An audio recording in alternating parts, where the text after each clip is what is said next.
Ang pag-uusapan natin sa video na ito ay ipapakita ko sa inyo kung paano maka-avail or maka-sign up ng Power BI na free.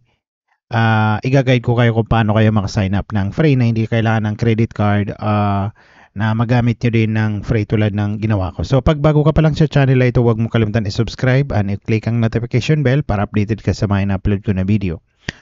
So, pag sinerge nyo sa inyong browser na Power BI ay mapupunta kayo sa kanilang webpage na power.app. So, pag nilagay nyo dito yung inyong personal email, then ilalan kayo niya sa second page ay nag-ask ng work email. So, nilagay ko yung aking Gmail at saka o kaya Yahoo ay hindi siya gumagana. So, gumamit ako ng mga free email na free domain. Kailangan natin muna na free domain. So, ipapakita ko sa inyo kung paano ko siya nakuha. So, actually, yung video ko na to ay ilalagay ko sa link ng description.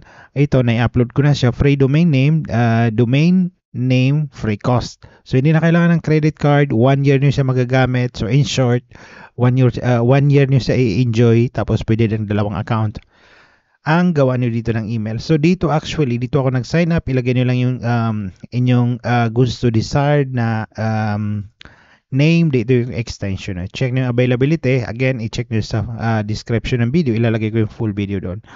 So, pag naka-sign up na kayo, kailangan nyo ilagay yung valid na email nyo kasi may verification.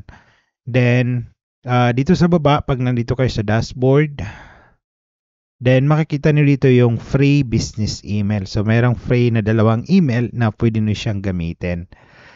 So pag naka-sign up kayo, mayroon ding real email na pwede kayo makikita niyo diyan pag nagpunta kayo diyan sa free email.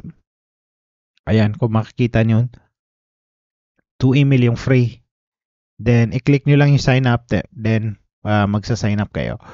So hanggang dito lang guys, ilagay ko lang yung link ng description ng yung link sa description ng video at saka yung video na pag-sign up ko. So hanggang dito lang, huwag niyong kalimutan i-like and subscribe ang aking YouTube channel.